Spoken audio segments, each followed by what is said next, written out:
CS में मेरे 2 बार all India ranks आए हैं और मैं सीए भी हूँ। बट स्कूल में मैं कभी भी ऐसी स्टूडेंट नहीं थी कि किसी को भी लगे कि मेरा ऑल इंडिया रैंक आ सकता है। बहुत बड़ी बात है। जितने भी लोगों को बाद में पता चला कि ऑल इंडिया रैंक आया है, वो सब सदमे में थे कि इसका कैसे। I was among one of the top 10 students. Yes, मैं डिसेंट भी थी, लेकिन टॉपर वाला मटेरियल नहीं थी। मैं समझ रहे हो? तो ऐसा क्या हुआ, व्हाट चेंज्ड, वो स्टोरी मैं आज बताने वाली हूँ। सीएस के एग्जाम से जस्ट पहले I had discovered this one book, and I am not talking about the secret, I am talking about this book which is think and grow rich. इस बुक के अंदर जो मैंने पढ़ा, which is what I am going to share today with you, उसको apply किया है मैंने। इस बुक की वजह से मेरा रिजल्ट कंप्लीटली ट्रांसफॉर्म हो गया था। ऑल इंडिया रैंक जो मेरे बस की बात नहीं थी, मैंने अचीव किया था, एंड वो स्टोरी हम आज डिस्कस करने वाले हैं। Okay, so let's start off. I am Yogita Harjani, CS 2 times all India ranker and also pursuing psychology. So starting off, school के अंदर आई वॉज समवन जो कंसिस्टेंट तो थी, डिसेंट भी थी, रिस्पेक्टेबल थी, but I was very distracted. ठीक है, 11th 12th वगैरह की बात करें तो मैं डांसेस में परफॉर्म कर रही हूँ। हर सेकंड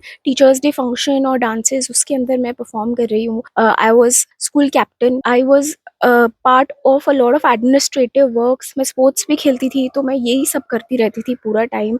आधे टाइम में क्लास बंक कर रही होती थी क्योंकि ये फंक्शन है, वो फंक्शन है। ठीक है, मेरे पेरेंट्स काफी परेशान थे, ये पढ़ाई में ध्यान नहीं दे रही है। मेरे टीचर्स मुझे अलग से रोक के बोलते थे, बेटा थोड़ा पढ़ाई पे ध्यान दे दे, you have a lot of potential. I am someone जो 12th स्टैंडर्ड में हमारे बोर्ड एग्जाम्स होते हैं ना, उससे पहले जो प्री बोर्ड्स होते हैं ना, उसमें मैं मैथ्स में फेल हुई हूँ। It was very harsh. मेरे ऊपर जो ट्रॉमा टूटा था ना, मैं पहली बार लाइफ में फेल हुई थी तब। फिर मेहनत करके ऑब्वियसली बोर्ड्स में पास हो गए, अच्छे नंबर आ गए, वो बात अलग है। बिजनेस स्टडीज भी एक सब्जेक्ट रहता था ना, तो उसके अंदर भी मेरे मार्क्स जस्ट पासिंग थे। I was a very disappointing student at that time.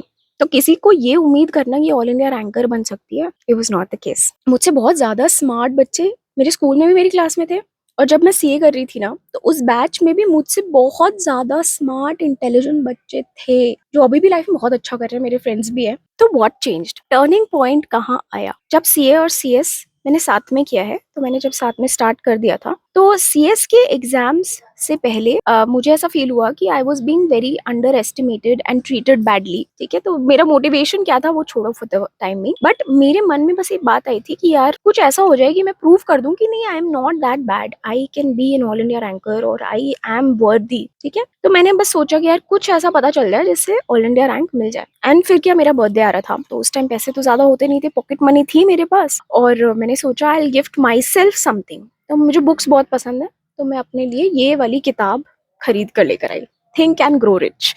इस बुक के बारे में बताती हूँ। सो ये बुक नेपोलियन हिल ने लिखी है। ये बुक उन्होंने बहुत साल पहले लिखी है। इसमें नेपोलियन हिल ने 25 साल अपनी लाइफ के अलग अलग सक्सेसफुल लोगों को मॉनिटर किया, और उसने लिस्ट बनाया उन चीजों का जो कि कॉमन है उन सक्सेसफुल लोगों के अंदर। ये बुक हमारे इंटरनेट से बहुत पहले की किताब है। ठीक है, ये हमारे दादाजी के टाइम से भी बहुत पहले की किताब है। ये किताब री एडिट होके कितनी बार पब्लिश हो चुकी है। It's like an all timer. Bye the वे, इसका ऑथर जो है वो कब के मर चुके हैं, so this is not sponsored, bad joke. So इस किताब के अंदर क्लेम है कि अगर आपने इस किताब में जो लिखा है वो अब्जॉर्ब कर लिया, और अगर आपने वो अप्लाई कर लिया, तो आप लाइफ में कुछ भी अचीव कर सकते हैं। There is nothing impossible. And मैं इतना श्योर थी इस किताब के ऊपर, क्योंकि मैंने कुछ यूट्यूब वीडियोस देख लिए थे, दैट आई वाज लाइक कि इसे ट्राई तो करना बनता है। What do I have to lose? इसमें जो लिखा है मैं exactly as it is follow करके देखती हूँ, और सबसे हाईएस्ट गोल बनाती हूँ AIR का। देखते हैं होता है कि नहीं होता है। तो फिर मैंने इस किताब को पढ़ना शुरू किया, and then I applied it. तो मैंने क्या अप्लाई किया, इसमें मैंने क्या पढ़ा, let me talk about that now. इस किताब के अंदर ना बहुत सारे चैप्टर्स है, बट मैंने ऑब्वियसली पूरी किताब नहीं पढ़ी, मैंने कुछ लिमिटेड चैप्टर्स पढ़े। इस बुक की एक खास बात ये भी है कि आपको शायद जो इसके अंदर बताया जा रहा है वो सिर्फ 1 या 2 चैप्टर्स पढ़ के भी समझ में आ जाए, अप्लाई कर लें आप, तो आप सक्सीड हो जाएंगे। जरूरी नहीं है कि आपको एंड टू एंड पूरी किताब ही पढ़नी है। मैंने भी नहीं पढ़ी थी ऑनेस्टली, मैंने सिर्फ इसके फर्स्ट 4 चैप्टर्स पढ़े थे। अब उन फर्स्ट 4 चैप्टर्स को ही मैंने कंप्लीटली अप्लाई किया था। अच्छा, बाय द वे, ये किताब लिखी हुई है अमीर होने के लिए, थिंक एंड ग्रो रिच, लेकिन इसके अंदर जो प्रिंसिपल्स हैं they apply on any sort of goal. तो मेरा गोल रिच होना नहीं था, मेरा गोल AIR लाना था ना। इस बुक के अंदर पहली चीज ये बोल रखी है कि यू मस्ट नो एग्जैक्टली तुमको चाहिए क्या। मोस्ट पीपल कहते हैं कि हमें बहुत अमीर होना है, बहुत अमीर, कितना अमीर, या हमें बहुत अच्छा रिजल्ट चाहिए। कैसा रिजल्ट चाहिए एग्जैक्टली, है ना, मार्क्स कितने चाहिए। You have to be very clear कि क्या गोल आपको अचीव करना है। Once you have that goal in your mind, then आपको एक डिसीजन लेना पड़ेगा कि now I am going to commit to this goal. आप इसको टाइम पास गोल नहीं समझ सकते, आप इसको हॉबी के जैसे ट्रीट नहीं कर सकते, जब टाइम मिला तो कर लेंगे, नो, ठीक है। You have to commit, that's one very important thing. Decision लेना पड़ेगा आपको लाइफ में कि अब इसके ऊपर ही पूरा काम करना है। Okay, so most important part which I want to talk about, there is a 6 step ritual which is mentioned in this book. So ये जो 6 स्टेप्स इसमें लिखे हुए हैं, they are the most important steps in this whole book, और यही 6 steps honestly मैंने follow किए हैं and I followed it for a long period of time. ठीक है, मेरा जब एग्जाम आने वाला था, एग्जाम से 1 साल पहले से ही मैंने ये किताब खरीदी थी and I read it and I started following it. तो ऐसा नहीं है कि एग्जाम से सिर्फ 1 ही महीना पहले मैंने ये किताब खोली और फिर मैंने पढ़ना शुरू कर दिया, ऐसा नहीं है। ठीक है, I had to train my mind. तो वो 6 स्टेप्स क्या है, let's go into that. First thing is you have to decide exactly what you want, like I mentioned. अगर आपका गोल ऑल इंडिया रैंक है, जैसे मेरा था, तो मैंने सब्जेक्ट्स लिख लिए, ये सारे सब्जेक्ट्स हैं, इन सब्जेक्ट्स के मुझे ये मार्क्स चाहिए, अचीव करने हैं। मैं ऑनलाइन गई, ऑनलाइन चेक किया मेरे ऑल इंडिया रैंकर्स के भाई मार्क्स कितने आते हैं, तो समझ में आया वो 60-65% के ऊपर आते हैं उनके मार्क्स। तो मतलब मेरा जो टोटल है वो भी 65% के ऊपर ही आना चाहिए, राइट। तो अकॉर्डिंगली मैंने मेरी कंफर्ट जोन के जो सब्जेक्ट्स थे उनमें ज़्यादा मार्क्स ले लिए, बाकी सब्जेक्ट्स पे भी मैंने 60s में मार्क्स ले लिए and I thought this is what I M aiming for. मुझे कोई आइडिया नहीं था कि मेरे एक्चुअल में मार्क्स कितने आएंगे, but I still had to have a fixed goal, that's what step 1 says. तो मैंने वो फिक्स्ड गोल बना दिया कि भाई रैंक चाहिए AIR 1 और मार्क्स चाहिए ये वाले। मैंने सामने उसका मार्कशीट जैसा ऐसे बना दिया और उसे अपने टेबल के सामने चिपका दिया। Second step says what are you willing to give in exchange of your desire, तुम क्या सैक्रिफाइस करने को तैयार हो। तो I had to list out. मैं पेन एंड पेपर लेके बैठी थी, तो पहली बात तो मैं दिन भर 8-8 घंटा पढ़ सकती हूँ, 8 घंटा नहीं तो भी 6 घंटा पढ़ सकती हूँ, 1 साल पहले से तैयारी कर सकती हूँ। मैं अपने दोस्तों से मिलना बंद कर दूंगी, मैं फैमिली गेट टुगेदर्स अटेंड करना बंद कर दूंगी, मैं कोई और डिस्ट्रैक्शंस नहीं रखूंगी, मैं कोई लव अफेयर्स में नहीं पढ़ूंगी। तो वो जो मेरा प्राइस था, this is what I am willing to sacrifice, I am going to make this my first priority. ये स्टेप 2 था, मैंने लिख लिया। Step 3, when do you intend to achieve it, date. तो ये कौन से एग्जाम में आपको ऑल इंडिया रैंक चाहिए, तो मैंने वहां लिख दिया साफ साफ जो मेरा आने वाला अटेम्प्ट था, इसके अंदर रिजल्ट आएगा मेरा 25 अगस्त को। तो 25 August of this particular year is when I will get this rank. Step 4, what is your plan. अब इसका प्लान भी लिखना पड़ता है। तो मैंने ऑल इंडिया रैंकर्स के उस टाइम जो भी इंटरव्यूज थे वो देखे कि वो लोग ने क्या पढ़ा है। तो सबका एक स्टैंडर्ड तरीका था पढ़ने का, that means they had studied 3 times पूरा सिलेबस एंड उन्होंने exam papers, past exam papers को थरली अच्छे से किया था। मैंने कहा ठीक है, बस उन्होंने ये किया है तो हमको कुछ नया करने की जरूरत नहीं है, whatever all the other rankers are doing हम वही करेंगे, we are going to get the same result, right. तो मैंने वो प्लान बना लिया। ये सारे सब्जेक्ट्स हैं, इनको मैं फर्स्ट 2 महीना में एक बार रीड करूंगी, फिर दोबारा रीड करूंगी, फिर दोबारा रीड करूंगी, और मैंने एग्जाम पेपर सॉल्व करने हैं, स्कैनर सॉल्व करने हैं, लिख लिया। I had a detailed plan. Plan कैसे बनाना है उसके मैंने बहुत सारे वीडियोस बना रखे हैं, I link them here in the I button, you can check them out. Okay, fifth step, write a clear statement. Clear statement का मतलब अब मुझे पेपर पे लिख लेना था एक affirmation, affirmation in present tense, that I am an all India ranker 1 on this particular date, I have received these many marks, I feel very happy, and everybody is celebrating me, everybody is joyous, and everybody is proud of me, everybody is looking up to me, I feel good, I'm grateful to God, जो भी। ठीक है, तो आपने एक statement लिख लेना है, उस स्टेटमेंट के अंदर आपका प्लान होना चाहिए। अभी जब मैंने स्टेटमेंट पढ़ के सुनाया तो मैंने उसमें प्लान नहीं ऐड किया, but you have to add the exact result you want, when do you want it, what are you willing to sacrifice, what is your plan, and फिर उसे प्रेजेंट टेंस में अचीव होता हुआ आपको लिख लेना है। अब ये वाली जो आपने 5th स्टेप के अंदर स्टेटमेंट बनाई है, ये स्टेटमेंट 6th स्टेप के अंदर आपको रोज रीड करनी है, रोज सुबह उठने के बाद एक बार, शाम को सोने से पहले। That's the 6th step, read it allowed. ये जो 6th स्टेप है ये बहुत क्रूशियल है, इसे एफर्मेशन भी कहते हैं। ये लॉ ऑफ अट्रैक्शन में भी बहुत यूजफुल रहता है। बेसिकली आप खुद को बार बार अगर कोई चीज बोलते रहते हैं तो अल्टीमेटली वो सच हो जाती है। तो अगर आपने ये स्टेटमेंट बना के खुद को बोलना शुरू किया तो अल्टीमेटली ये सच हो जाएगी। अब ये कैसे होगी, how, you don't have to think, पर ये 6 स्टेप्स करो, that's it. So that's what I did. मैंने वो एफर्मेशंस का पेज लिख दिया and now I just had to do कि रोज मुझे सुबह शाम इसको बोलना था। तो मैंने अपने एग्जाम से 1 साल पहले से शुरू कर दिया था, डेली मैं रोज सुबह इसको, शाम को इसको बोलती रहती थी। एडिशनली मैंने एक छोटा सा कार्ड भी बना लिया था जिसमें मैं लिख लिया था I am an all India ranker in this attempt. वो कार्ड मैं हमेशा अपने पॉकेट में रखती थी। पॉकेट में से हमेशा जब भी हाथ जाता था तो वो निकाल के मैं रीड कर लेती थी that I am an all India rank. 1 साल किया है मैंने।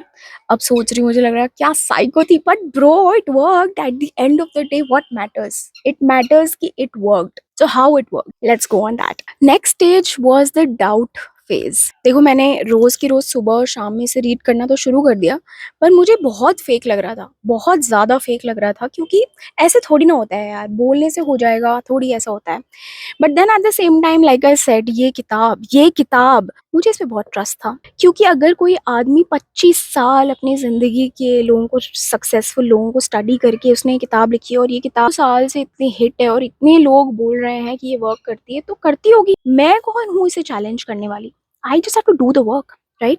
सो दैट्स व्हाट आई डिड। मैं सुबह शाम बोलती थी, भले मुझे डाउट होता था, भले मुझे ट्रस्ट थोड़ा कम था, मुझे इस किताब पे ट्रस्ट था कि हो जाएगा। 1-2 महीने के बाद धीरे धीरे लगने लगा कि ठीक है, अब इतना खुद को बोल ही रही हूँ तो मेहनत तो करनी पड़ेगी। एक अंदर से एंजाइटी, बर्निंग डिजायर सी होने लगी थी। सो देन हमने पढ़ना भी शुरू कर दिया। प्लीज नोट, मेरे पास कोई क्लासेस नहीं थी, मैं बिना क्लासेस के सिर्फ बुक से पढ़ रही थी, और मैंने आज तक कभी लाइफ में कोई पूरी बुक पढ़ी ही नहीं थी। नॉवेल्स की बात अलग है, ठीक है, बट ऐसी कोई थियोरेटिकल बुक मैंने रीड ही नहीं करी थी। अब अगर इतना बड़ा चैलेंज ले लिया था, तो मैंने मार्केट के अंदर देखा सबसे छोटी किताब कौन सी है, क्योंकि मास्टर कर सकूं मैं उस किताब को, कम से कम मैं वो एक एक करके सारी किताबें लेकर आ गई, उन्हें रीड करना शुरू किया, स्कैनर्स पढ़ना शुरू किया, पहली बार लाइफ में एक एक करके सारी किताबें खत्म करी, जो बहुत बड़ी बात थी। मैं से गोल बनाती थी, 400 पेज की किताब है, मतलब आज के दिन मुझे कम से कम 50 पेज पढ़ने हैं, डेली 50 पेजेस रीड करने हैं। मैं रटती नहीं थी, रटना बंद करो, उससे रिलेटेड एक वीडियो मैंने बना रखा है, बहुत अच्छी टेक्निक्स बता रखी है मैंने। सो मैं पेजेस पढ़ती थी, समझती थी, क्वेश्चन सॉल्व करती थी, ऐसे 50-50 पेज रोज पढ़ती थी। धीरे धीरे मैंने कोर्स खत्म किया, सिलेबस खत्म किया, वो प्रोसीजर पूरा लंबा चौड़ा खत्म किया, मॉक्स दिए। सिलेबस को कभी लाइफ में मैंने रिवाइज इतनी बार नहीं किया था, मैंने उसको 2-3 बार रिवाइज किया। बीच बीच में ऑब्वियसली बहुत डर भी लगता था, होगा नहीं होगा, आप इतनी मेहनत डाल रहे हो। और भी बहुत सारे चैलेंजेस आए ही थे, जैसे कि सोशलाइजिंग नहीं करना, पेरेंट्स को कई बार मना वो करना पड़ता था कि नहीं चलूंगी मैं यहाँ, नहीं जाना पड़ेगा मुझे वहाँ। मिसअंडरस्टैंडिंग्स भी हुई दोस्तों के साथ, क्योंकि मुझे पता था कि मुझे आज अगर 50 पेज करने हैं तो 50 पेज करने हैं। अब अगर मुझे उसके लिए मेरे किसी फ्रेंड को मना करना पड़ता था, तो आई हैव अग्रीड ना, I am going to sacrifice that, I am going to pay that price. तो मेरे दोस्तों को बुरा भी लग जाता था, कई दोस्त भी मैंने खो दिए। तो इस एग्जाम के चक्कर में मेरी सोशल लाइफ खत्म हो गई। तो एग्जाम से पहले, बाय द वे, सीएस के अंदर आपको पूरा 1 दिन का छुट्टी भी नहीं मिलता, आधा ही दिन का छुट्टी मिलता है, और उस आधे दिन के अंदर भी जैसे तैसे पढ़ पढ़ा के एग्जाम देकर आई। कॉन्फिडेंट मैं इतनी तो थी कि हाँ, मैं पास हो जाऊंगी। रैंक का बस ये था कि यार रैंक आ जाए आ जाए, क्योंकि इतना तो मैं रैंक के लिए, मतलब तुम समझ रहे हो, लोगों को पास होना अचीवमेंट लगता है, मेरे को पास होना एवरेज लग रहा था। मतलब पास तो सब हो जाते हैं, मुझे रैंक चाहिए, ठीक है। पॉइंट इज, मेरा तो दिल रैंक पे आया हुआ था और मुझे रैंक ही चाहिए था। एनीथिंग बिलो अ रैंक वो समथिंग जो मेरा दिल तोड़ देता। एनीवेज, मैंने ढंग से एग्जाम वगैरह दिया, फिर रिजल्ट का वेट किया, रिजल्ट आया and I had an all India rank. अच्छा, by the way, rank CS के अंदर इमीडिएटली नहीं पता चलता है, आपका रिजल्ट आ जाता है, आप पास हो गए, ठीक है। थोड़े टाइम के बाद, लगभग 1 दिन के अंदर अंदर आपकी रैंकर्स की लिस्ट निकलती है, और आपको फिर उसके अंदर चेक करना होता है आपका नाम है कि नहीं है। तो रैंकर्स की जब लिस्ट निकली, फिर मैंने उसके अंदर ढूंढा ढूंढा ढूंढा ढूंढा अपना नाम, तो ऐसे मेरा रैंक में नाम था। बस फिर उसके बाद क्या, न्यूज़पेपर वालों का फ़ोन आया था, न्यूज़पेपर वालों को मेरा इंटरव्यू लेना था, फ़ोटो छपी थी, मेरे जो एम्प्लॉयर थे उन्होंने मुझे कॉल किया, उन्होंने कॉन्ग्रेचुलेट किया। फिर एक वो सेरेमनी भी होती है ना, जैसे टीचर्स वगैरह बुलाते हैं, फिर वो कुछ अवार्ड वगैरह देते हैं, वो हुआ। उनके जो कोचिंग सेंटर के पैम्फलेट्स होते हैं, उन पैम्फलेट्स के अंदर आप फ़ोटो डालते हो कि ये हमारे यहाँ का स्टूडेंट है, एक्सेट्रा। वो सारे रिचुअल्स हुए, मेरी फैमिली खुश थी, इट वाज ऑल नाइस। पर इसका एक साइड इफेक्ट भी था। साइड इफेक्ट ये था कि जब आपको सडनली ऐसा कुछ मिल जाता है कि मैंने कुछ अचीव कर लिया इतनी मेहनत करके, इस बुक को फॉलो करके, तो आप में घमंड भी आ जाता है।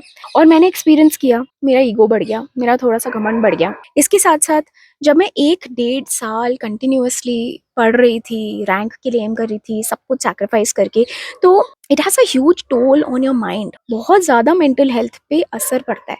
You are constantly on stress every single day. तो वो स्ट्रेस, वो बर्नआउट, वो मेंटल हेल्थ इश्यूज मैंने वो भी फेस किया। इसके बारे में I want to talk about possibly in the next video, so stay tuned and subscribe to the channel if you want to watch what happened next. तो इस पूरे के पूरे एक्सपीरियंस से मैंने पर्सनली क्या सीखा, बहुत कुछ सीखा, but one of the key lessons was कि इट डजंट मैटर अगर आप एवरेज अबव एवरेज स्टूडेंट भी हैं, you can aim for a rank and you can get it, but इसका एक बहुत लंबा स्ट्रगल है जो you should be willing to pay the price for it. जो मैंने अभी बताया, you should be willing to put in the time and effort with respect to that. In fact कोई भी goal if you are willing to pay the price, तो आज नहीं तो कल वो गोल अचीव हो जाएगा।